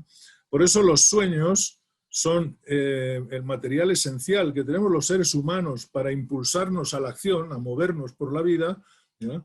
Pero quien pone su felicidad en el logro de los sueños está poniendo la felicidad en una cesta sobre la cual no tiene control alguno. Por dos razones. Porque si lo logro, mis sueños seguramente son sueños que estoy poniendo a 30, 20 o 30 años vista, con lo cual estoy postergando la felicidad a 30 años. Cuando lo logre seré feliz. Y en segundo lugar, porque en ese tránsito nadie me garantiza que lo logre o nadie me garantiza ni siquiera que esté vivo, ¿eh? Por lo tanto, yo quiero ser feliz hoy, aunque esté a 30 años del logro de mis sueños. Esa es la gran diferencia entre los niños, que muchas veces tienen fantasías, ¿no? Y una fantasía es que quiero que pase esto sin que yo tenga que hacer nada para que ocurra, ¿no? Y el sueño, que es el impulso a la acción. Si la vida fuera un viaje en bicicleta, los sueños es ¿dónde pongo la mirada? Y la mirada no la puedo poner en la rueda de la bici porque me voy a caer, la mirada la pongo allá. Pero la pedalada para no caerme la pongo aquí ahora. Tengo que ir pedaleando pasito a pasito para no caerme de la bici, ¿ya? Por lo tanto, en la vida lo que nos va a permitir el bien vivir es sentir que estamos en movimiento hacia mis sueños, ¿ya? Sean cuales sean estos sueños. Así que lo que yo quiero hablar es del poder que sí tenemos, para no gastar demasiado tiempo en el poder que no tenemos, ¿no? Porque muchas veces gastamos las energías en poderes que no son tales, ¿ya? Como digo, somos omnipotentes, pero no, somos poderosos, pero no omnipotentes, ¿ya? Una mariposa, una oruga, un gusano se podrá convertir en mariposa, pero no se va a convertir en elefante por más que quiera, ¿no? Nosotros tampoco tenemos todos los poderes del mundo. Por ejemplo, en el mundo hay tres tipos de eventos, ¿ya? Los que dependen de mí, por lógica los que dependen de otros, y los que dependen de la naturaleza, como estamos viendo, ¿ya? Estaréis de acuerdo conmigo, sin necesidad de abrir un gran debate, que yo tengo poder sobre los eventos que dependen de mí. Quizás sobre los que dependen de otro puedo tener cierto grado de influencia, pero la decisión es del otro. No es lo mismo necesitar sentirse amado que sentirse amable. Y no en el sentido de amabilidad, sino de merecedor de ser amado, ¿ya? Sentirse si para ser feliz necesito sentirme amado, dependo del sentimiento de otro, que no está en mi control. Y entonces mi felicidad está en lo que el otro me diga que siente por mí. Pero si yo me siento amable, es decir, merecedor de ser amado bajo cualquier circunstancia, aunque en este momento no haya nadie que me ame, yo me sigo sintiendo merecedor, y eso solo depende de mí. Por lo tanto, concentrémonos en los eventos que sí dependen de mí, para empezar a trabajar de dentro a fuera, y después en un pequeño turno de preguntas y eso, si queréis, ampliamos cualquiera de estas ideas, porque lo que quiero es centrarme en la estructura que os quería comentar dentro del tiempo que me han dado. Pero al mismo tiempo que hay 3 tipos de eventos, todos los seres humanos vivimos a 3 niveles permanentemente. Y quizás en el primero durante mucho tiempo no hemos sido conscientes, pero siempre ha estado ahí, que es el plano de sobrevivir. Por eso hablaba, no me acuerdo si Norma creo que lo decía, que somos agresivos por naturaleza. Bueno, el hombre es agresivo no por naturaleza genética, no cuando nace, pero sí para sobrevivir, porque cuando sobrevivimos pues pensamos en nosotros y todo vale y me confronto con los demás, etcétera, etcétera. Y en estos momentos quizás el plano del sobrevivir es el primero. Cuando no está garantizado, por supuesto que es el primero. Pero realmente luego somos seres que necesitamos vivir bien con nosotros mismos, dentro de nosotros, como decía Claudia, estar bien conmigo, y me parece que Norma también lo comentó, y como somos seres relacionales, necesito estar bien en el aspecto y en el plano del convivir. Porque todos los últimos estudios sobre la felicidad asocian la felicidad con la calidad de los vínculos que hemos construido en la vida. Vínculos relacionales, emocionales y, por supuesto, incluyen la parte sexual, reproductiva y de todo el tipo que nos han estado hablando. Pero en los 3 entornos, en los 3 niveles, podemos tener comportamientos funcionales o disfuncionales. En el plano del sobrevivir, por supuesto que una conducta funcional en este momento es cumplir con todas las normas y preceptos de seguridad que nos están recomendando, sin necesidad de obsesionarse viendo noticias 70 veces al día, ¿ya? No garantiza, insisto, porque vivimos en un entorno de incertidumbre, cumplir todos los preceptos de seguridad sanitaria en estos momentos no garantiza que no nos vayamos a infectar, pero sí pongo todo mi 100% en que eso no pase. Si luego pasa, ya gestionaré esa realidad, pero todavía no ha pasado, o idealmente no ha pasado, hay mucha gente que sí. Pero aquellas compras de pánico de los primeros días, de papel higiénico, luego cerveza, luego chocolate, luego tal, luego no sé qué, y me compro todo el papel higiénico que hay en la estantería, me da igual si detrás de mí vienen 2, 3 señoras o 15 señores a comprar, no queda porque yo me lo he llevado todo, porque me importo yo. No hay que olvidar que en situaciones de pánico el hombre se vuelve mucho más bestia y mucho más animal, el hombre, la mujer, el ser humano. Es decir, las muertes por aplastamiento en una desbandada, pues son eso, soy por sobrevivir capaz de pisar a quien se me ponga por delante y luego nadie reconoce que he sido yo, sino que yo lo único que hice fue escapar o huir. ¿Qué podemos hacer para vivir en estos momentos de manera funcional? Pues podemos hacer muchas cosas, podemos estar leyendo, aprovechando el tiempo para leer, para pintar, para meditar, para hacer cursos de yoga, para lo que sea. Conmigo mismo, estoy hablando del vivir conmigo mismo. O podemos estar enojados todo el día, seguir viviendo en esa prisa que nos consumía, ¿no? En hacerlo. La prisa, que es una enfermedad exclusivamente humana del siglo XXI, lo que hace es descoordinar el eje pensamiento, emoción y acción. Por eso el lugar donde más accidentabilidad hay en los domicilios, en las casas, es la cocina. Porque hoy hombres o mujeres que cocinan con prisa en el 90% de los casos, porque tienen otras cosas que hacer. Y claro, si yo estoy pensando en la reunión de la tarde, emocionalmente todavía pensando en cómo me salió la reunión de ayer y manejando una sartén con aceite hirviendo, van a pasar cosas, ¿no? Vivir en la prisa nos descoordina. No, esto no quiere decir que haya que vivir despacio. Esto quiere decir que hay que vivir con agilidad, pero desde luego gozando el único tiempo real que vivimos, que es el presente. Y la verdad es que en el presente la pregunta es qué estoy haciendo, cómo estoy aprovechando esta realidad tan dura de fuera para aprovechar el tiempo conmigo. Y como somos seres relacionales, pues necesitamos convivir. Pero también en el convivir podemos estar usando ese tiempo para discutir con la pareja, para regañar, para echarle las culpas de todo, para tal, o bien para ayudar, para compadecer, para poner el hombro, para abrazar, aunque sea virtualmente, para escuchar, para sonreír, etcétera, etcétera. Es decir, que los comportamientos funcionales o disfuncionales están en nuestra mano elegirlos, ¿ya? Una de las consecuencias más dramáticas de esta pandemia es que ha aumentado mucho en el confinamiento, claro, el nivel de violencia intrafamiliar en ese sentido, no por necesidad, no por lógica, sino por una incapacidad de gestionar bien ese espacio del convivir. Así que hablemos del poder humano que sí tenemos, porque somos seres suficientemente poderosos para hacer magia. Lo más bonito de la magia, lo que a mí más me gusta de la magia, que me gusta mucho, es saber que no existe. Yo cuando alguien me hace magia a 1 metro de distancia sé que es un tipo humano, un ser humano que está haciéndome un truco para que parezca magia, ¿ya? Cuando los seres humanos somos poderosos hacemos cosas que a lo mejor a los ojos de otros parecen magia, pero lo más importante es saber que no son magia, ¿ya? Por eso no somos superhéroes, ¿ya? Pero sí podemos ser héroes de nuestra propia vida. Si fuéramos superhéroes, nuestro poder vendría de tener una capa roja o una varita como Harry Potter y no tendría mérito alguno, ¿ya? Lo que tiene mérito es ser seres humanos vulnerables y sin embargo poderosos haciendo cosas importantes. Pero eso parte por tomar una primera gran decisión. Si todos los que estamos aquí juntos hoy charlando decidiéramos jugar un partido de fútbol y nos distribuyéramos los roles, imagínate, Ruel, que estás por ahí, que te veo la carita, ¿no? Que solo nos queda una posición, ya hemos elegido todos, ¿no? Solo nos queda una posición que es la pelota. Necesitamos a alguien que juegue de pelota. ¿Tú quieres jugar de pelota, Ruel, así con la mano? ¿Sí o no? ¿Sí? ¿Quieres ser la pelota? No, no quieres ser la pelota, ¿no?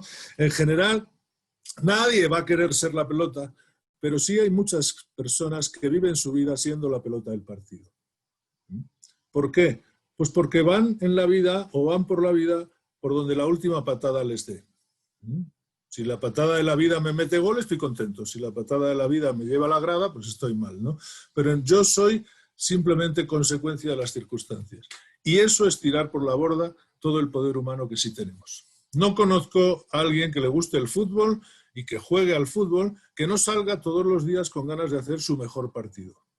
No todos los días me sale, nos sale bien por tener solo la intención, pero si hoy me sale mal y mañana voy a jugar, mañana volveré a salir con ganas de jugar mi mejor partido y así. En la vida pasa exactamente igual, no siempre nos va a salir bien, pero vale la pena vivir intentando hacer nuestra mejor jugada en cada momento. Es un buen propósito, aunque no siempre salga bien.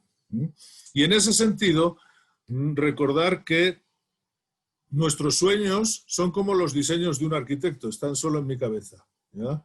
Pero en realidad lo que hacemos es construir presente, ¿ya? Y en el presente somos obreritos, poniendo ladrillito a ladrillito, ¿ya? Pero ladrillo a ladrillo, cimiento a cimiento, que luego no se van a ver, es como construimos pues, los grandes proyectos de vida. Insisto, no hay garantías, desde luego, pero es lo único que podemos hacer, lo que hacemos en el aquí y en el ahora. Y lo que hacemos en el aquí y el ahora es procurar dejar de vivir en mundos ficticios o inventados como son el hubiera y el debería, que son dos mundos en los que muchas personas pasan demasiado tiempo de sus vidas. El hubiera es pedirle al pasado que hubiera sido de manera diferente cuando no va a cambiar, y el debería es exigirle al futuro que sea como yo tengo en mente que sea, y si no, pues me enfado o me vengo abajo o me deprimo, ¿ya? Cuando el único tiempo real que estamos viviendo es presente. Así que somos obreros cada día de nuestro presente y con eso nos acercamos al diseño que tenemos en mente, independientemente de si lo vamos a lograr todo o vamos a lograr una parte, ¿ya? Pero desde luego, si yo vivo todos los días poniendo mi ladrillo, mi 100%, como no sé cuándo me voy a morir, el día en que toque diré, pues yo hice mi 100%. Si haciendo mi 100% no lo logré, es porque algún factor que no dependía de mí, pues me lo impidió, ¿vale? Por lo tanto, puedo estar triste si no logro mi sueño, pero no voy a estar infeliz, que no es lo mismo. Así que vamos a hablar de cuáles son las cualidades básicas del bien vivir, y estoy vigilando la hora para no irme, y la primera ya la mencioné, ¿ya? La aceptación. Voy a ponerlas rápidas y luego hago un brevísimo comentario de cada una de ellas. Aceptación, confianza, autonomía, generosidad y agradecimiento, ¿vale? Hay un mantra para la aceptación que ningún alumno mío se olvida. Yo creo que va a ser mi gran aportación al mundo del coaching y del desarrollo humano, porque lo suelo decir en andaluz, que es más contundente que en castellano, que en español, ¿no? Y en andaluz es muy difícil de memorizar, ¿eh? Tenéis que trabajar ahí, ¿eh? El mantra es lo que es. ¿Se entendió eso? Lo que es y lo que no es, no es. Por lo tanto, la realidad, decíamos, hay que aceptarla como lo que es. Eso no quiere decir, ni muchísimo menos, tolerarla. Eso no quiere decir resignarse. Solo a partir de aceptar que la realidad es la realidad, puedo empezar a gestionarla y a trabajar sobre ella. Y aceptarla significa aceptar la imperfección de la realidad. Aceptar la legítima diferencia que son los demás y aceptar la imperfección de la vida, de la naturaleza, la imperfección de las relaciones y la imperfección propia y ajena. Cuando yo quiero que alguien me quiera o que me sigan queriendo mis seres queridos, ¿ya? Quiero que me sigan queriendo a pesar de mis errores, a pesar de que a veces me equivoco. Pero cuando a mí alguien me hace daño, me cuesta mucho perdonar, porque digo, no, es que... Entonces a veces exigimos al otro una perfección que nosotros no tenemos o no somos capaces de dar. Y yo creo que la aceptación de la imperfección propia, porque somos aprendices de vida permanentemente, vamos a ser imperfectos toda la vida, ¿ya? Y eso es lo que nos permite aprender todos los días de nuestra vida, pero aceptar la imperfección nuestra, la sombra, la parte que no nos gusta de nosotros hoy, ¿ya? Requiere buenas dosis de humildad. Y aceptar la imperfección ajena requiere buenas dosis de generosidad. Pero ojo, aceptar la legítima diferencia que es el otro, ya que estamos hablando de relaciones de pareja, no significa tolerarlo todo, ni mucho menos resignarse. Aceptar es que el otro es como es, pero si siendo como es, no me siento capaz de seguirle queriendo o estar en pareja o lo que sea, pues entonces pondré límites, ¿ya? Y aceptar la realidad significa, ya que estamos hablando de lo que estamos hablando, que a lo mejor la mujer aprenda claramente, más claramente todavía de lo que sabe hacerlo, a decir que no, y el hombre aprenda más claramente a escuchar que no significa no. Y punto, ¿no? Y a decir hasta aquí, a poner un límite y que el hombre lo aprenda. Siempre podemos hacer eso. El segundo tema es la confianza. Y la confianza no es seguridad. La mayor parte de los que estáis ahí seguramente manejáis y sabéis manejar y habéis manejado autos. Y lo que nos permite manejar por una carretera por la que no hemos ido nunca, donde a lo mejor está nevando y es de noche y hay lluvia, ¿ya? No es la certeza de cómo va a ser la carretera, porque no la conozco más allá de esa curva, no la he visto nunca, ¿ya? Es la confianza en mi capacidad para manejar una máquina en función de la circunstancia que vaya apareciendo. Y entonces puedo ir tranquilo, puedo poner música, puedo ir charlando con los de al lado y hasta riéndome, ¿eh? Por supuesto, adaptándome a las circunstancias de la realidad.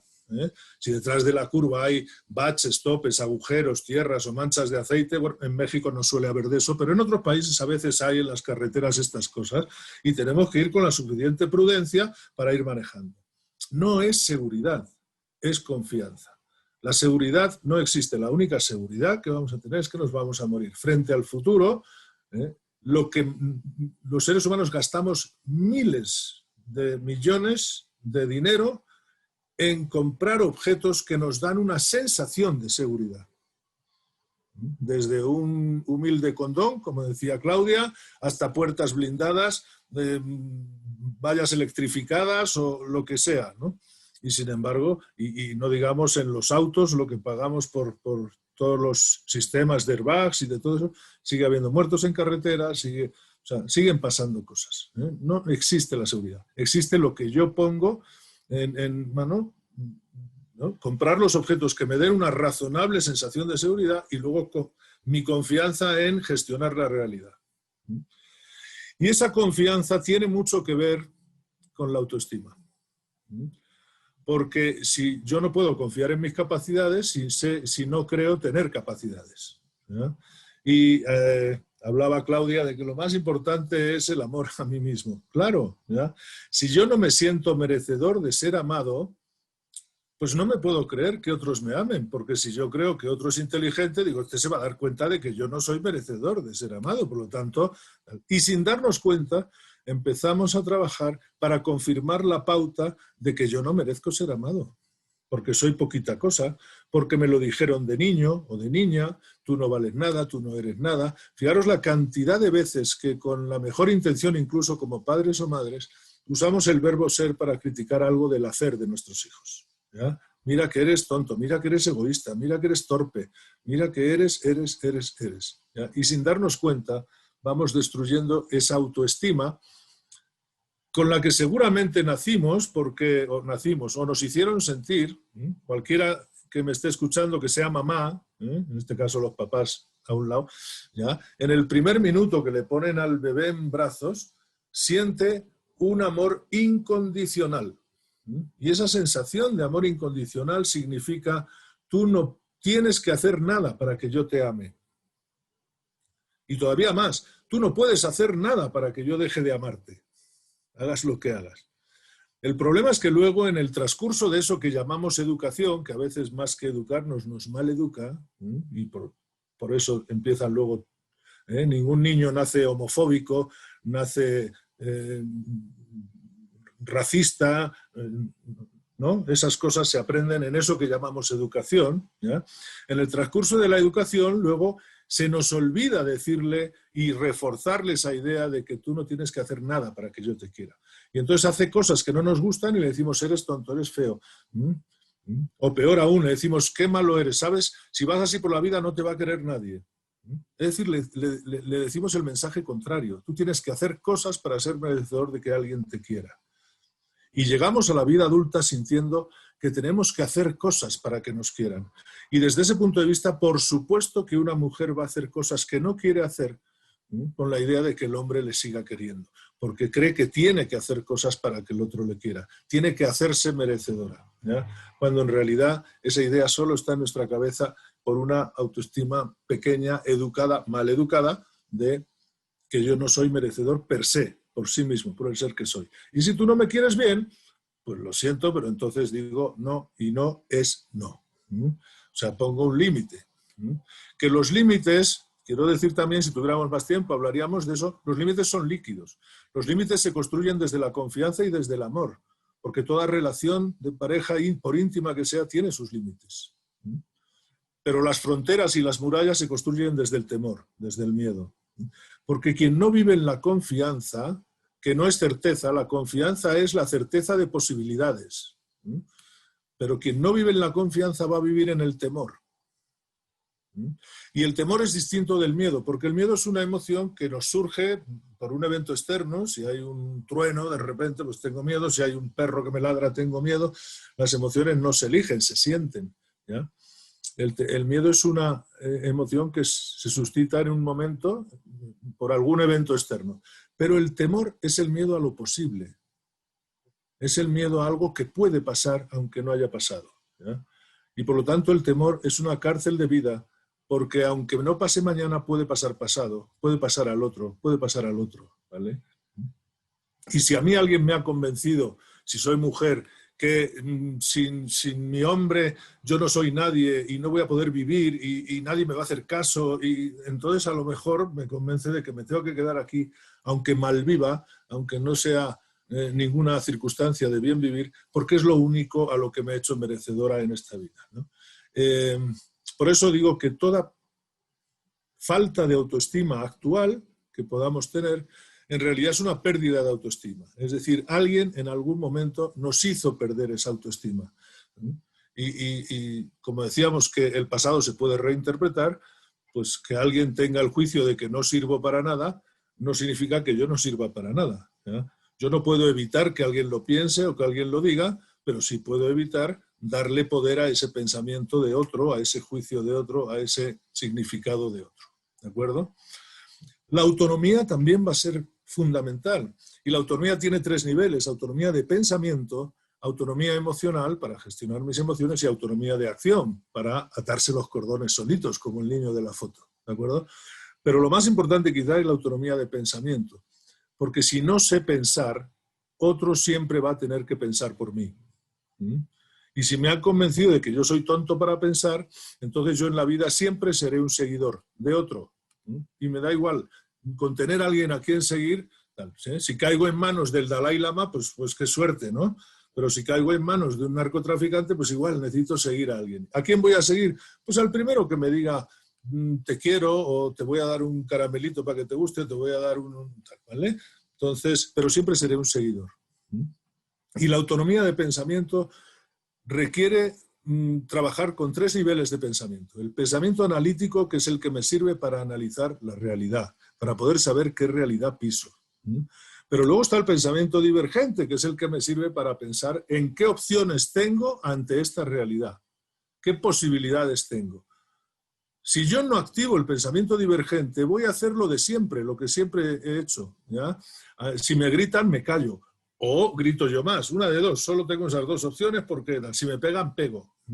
Si alguien me dice una barbaridad en el segundo piso del periférico, pues yo le persigo hasta que lo mate. Hay gente que se mata porque un desconocido me llama algo innombrable, ¿no? O sea, ¿vale? Y así sucesivamente. Pero el pensamiento divergente tampoco serviría de nada si después no activamos el pensamiento convergente, que es de todas esas opciones, ¿cuál es la más conveniente para mí en este momento? ¿Ya? Es decir, ¿qué está pasando? ¿Qué puedo hacer? ¿Y qué decido hacer? ¿Qué elijo hacer? Porque cuando el que elige soy yo, en vez de ir por la vida siendo elegido, ¿no? Que me digan lo que tengo que hacer, entonces y solo entonces empiezo a ser un ser autónomo de verdad. Generosidad, me parece que es una palabra suficientemente autoexplicativa, ¿verdad? No vale la pena detenerse demasiado, pero sí son tiempos para dar. Creo que la fuerza en el mundo vivimos desde 2 lugares, o desde el ego o desde el amor. El ego busca competir, busca ganar, y ojo porque hay 2 formas de ganar, ¿eh? Ser yo más que tú o conseguir que tú seas menos que yo. Eso, algunos se conforman con ser tuertos en el país de los ciegos y su trabajo es destruir la autoestima de otro para sentirse que ellos son merecedores de algo. Y la otra forma es desde el amor, y el amor comparte. Y yo creo que el amor, que es la fuerza más poderosa que tenemos en el mundo, funciona exactamente igual que la batería de vuestros autos. Es decir, se recarga en marcha, no cuando está parada.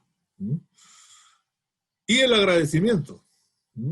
Yo creo que a pesar de lo que pueda parecer en tiempos de crisis, la vida nos sigue dando muchas cosas.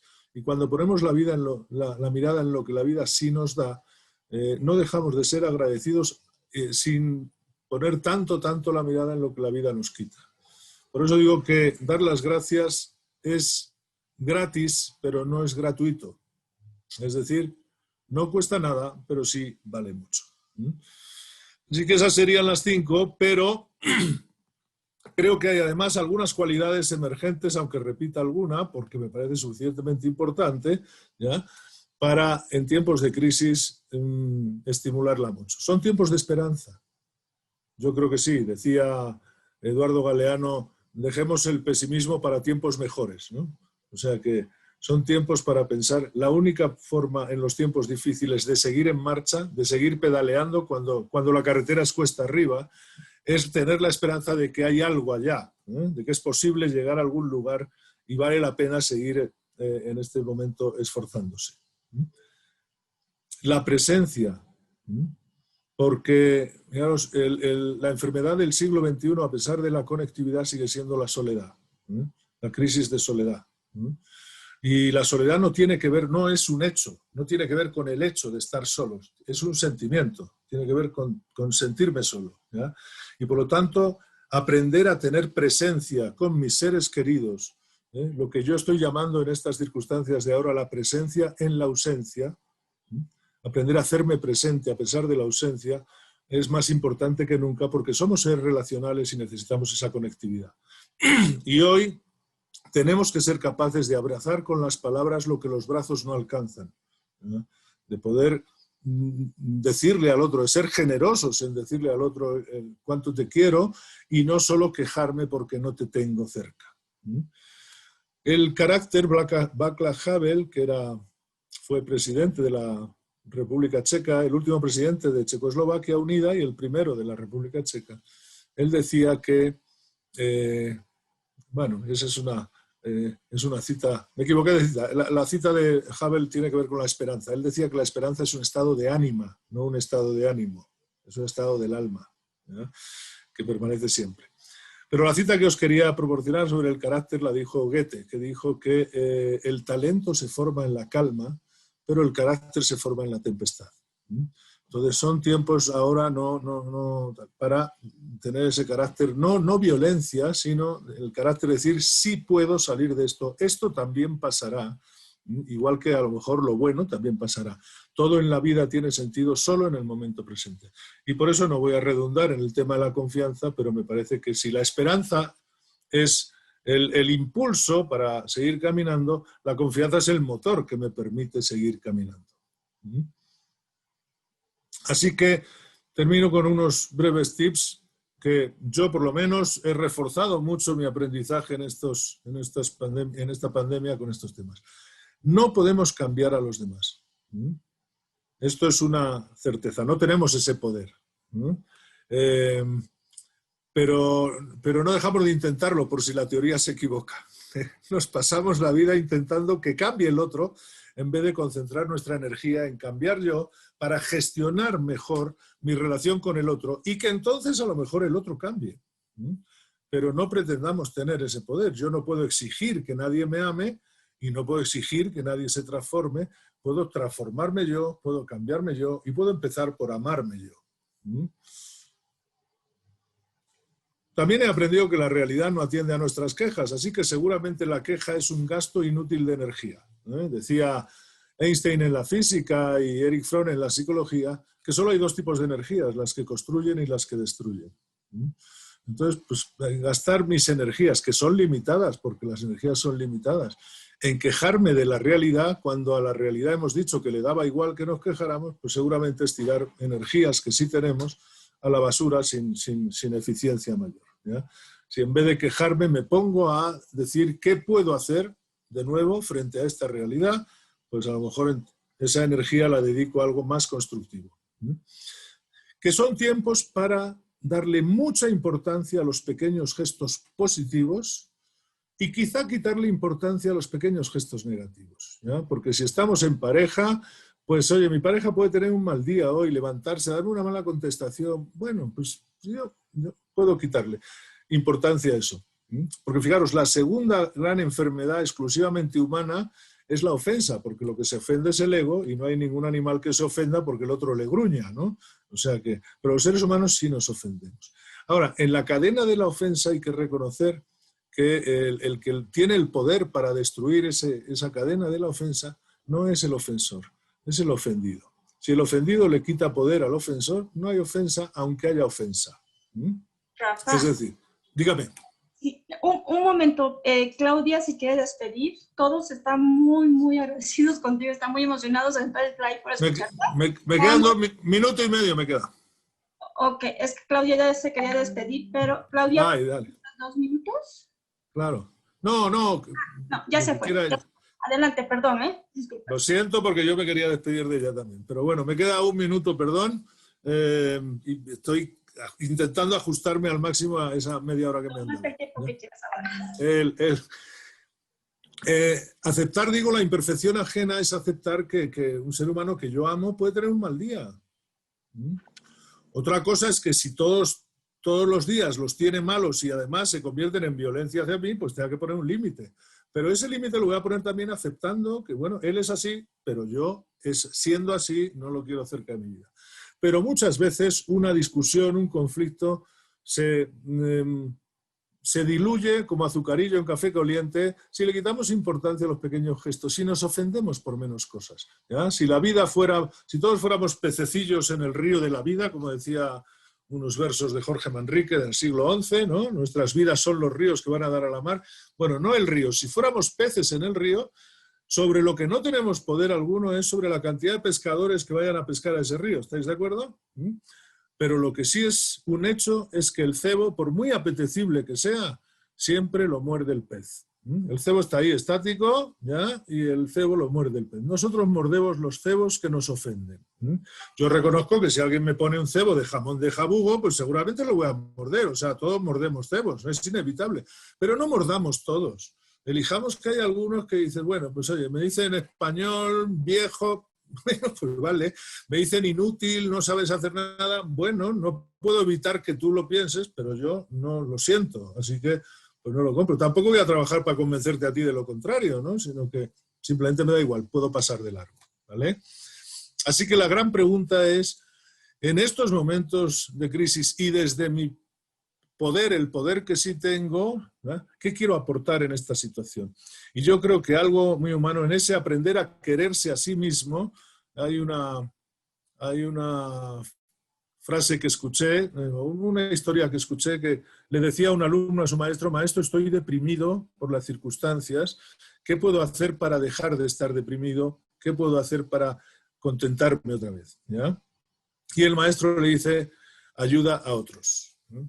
Es decir, que son tiempos para reconocer que si te sientes débil, busca ayuda, porque hay mucha gente dispuesta a ayudar.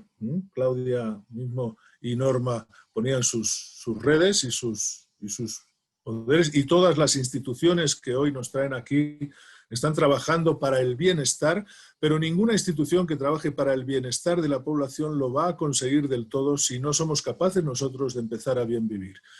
Por eso, si sientes débil, busca ayuda, pero si te sientes fuerte, son momentos para ayudar a otros, ¿de acuerdo? Así que, como no quiero pasarme de la vida, del tiempo, sí deciros que son tiempos para la esperanza, porque lo más necesario de este mundo es que la vida siga teniendo sentido, ¿ya? Porque, como decía un maestro mío, la vida cuanto más vacía, más pesa. Parece una contradicción, pero es verdad. Si se vacía de sentido, todo lo que hacemos pesa mucho porque no tiene sentido. Y entonces es pesado levantarse, ir a trabajar, comer, o sea, todo pesa. Sin embargo, cuando la vida está llena de sentido, nuestro tránsito por los momentos difíciles, por las crisis, puede ser mucho más rápido, mucho más operativo, mucho más eficiente y mucho más rápido convertirlo en aprendizaje y en vivencia.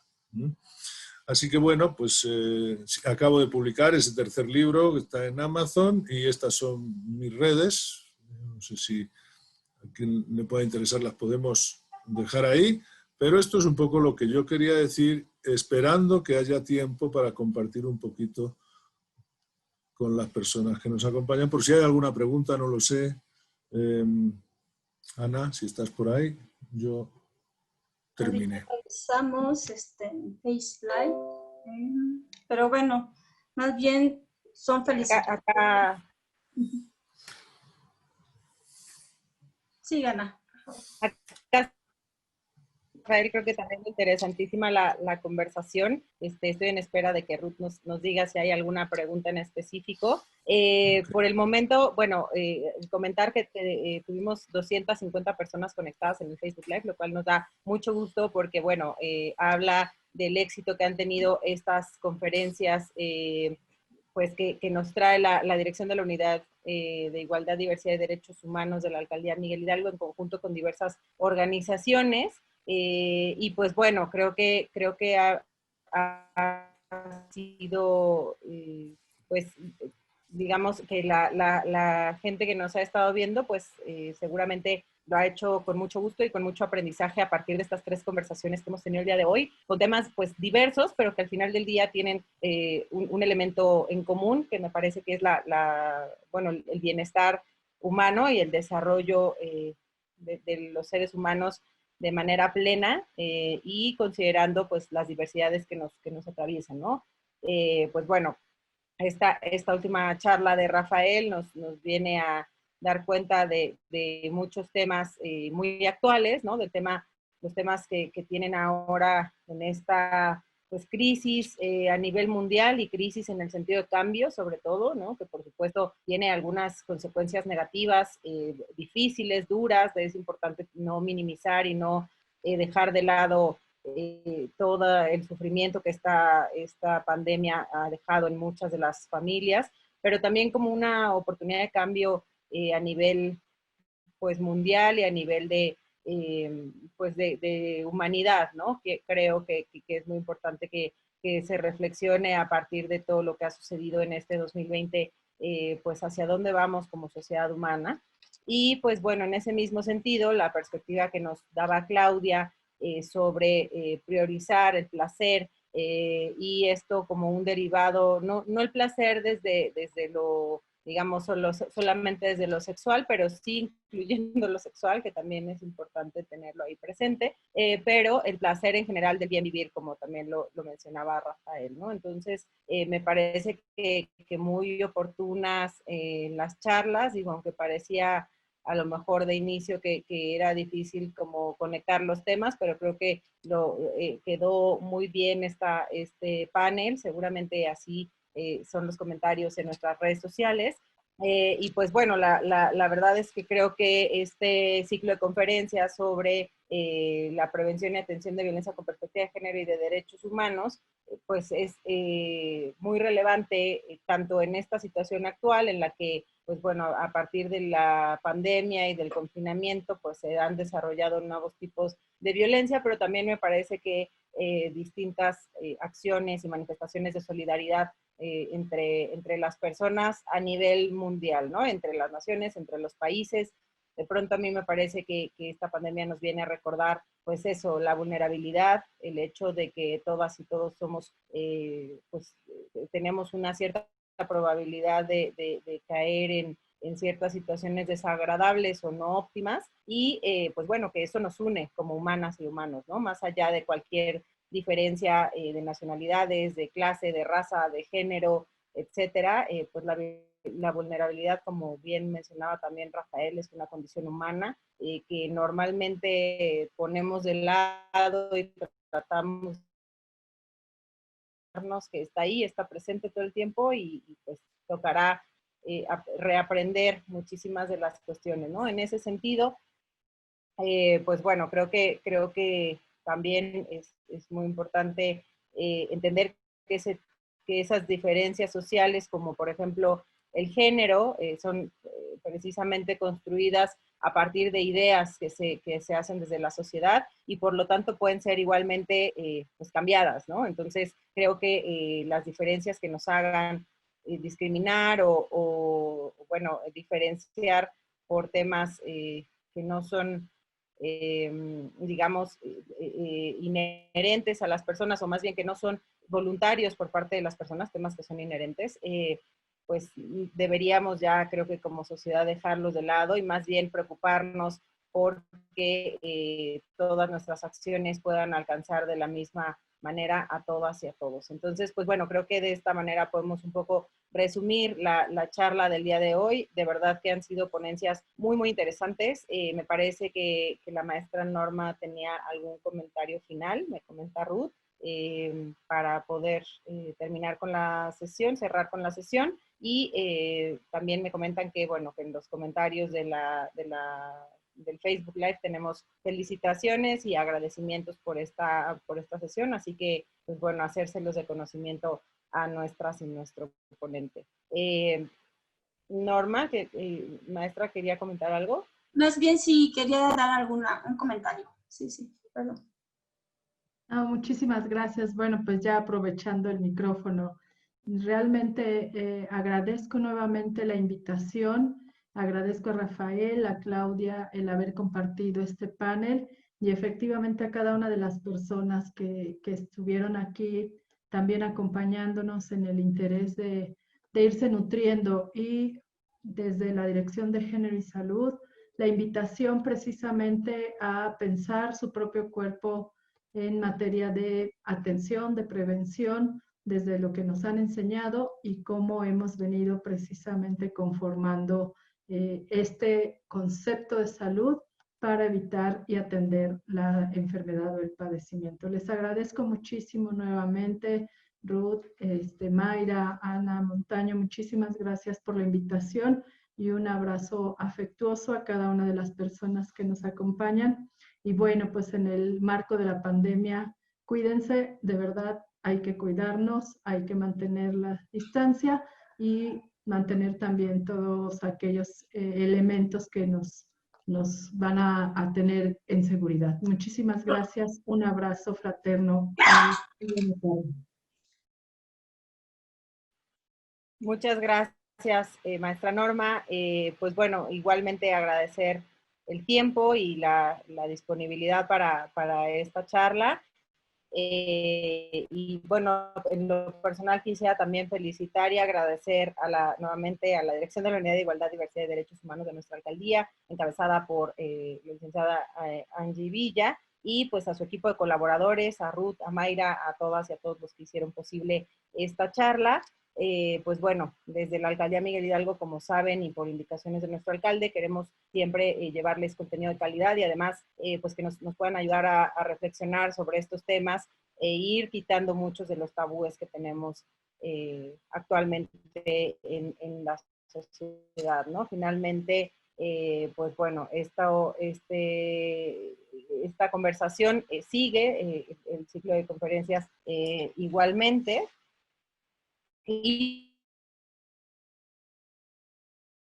a través de las plataformas digitales durante la pandemia. Y bueno, pues agradecerles a todas y a todos su presencia, su participación y estar el día de hoy conectadas y conectados en las redes sociales de la Alcaldía Miguel Hidalgo. Me despido finalmente, si no hay otro tema. Y bueno, pues muchísimas gracias y buena noche para todas y para todos. Gracias.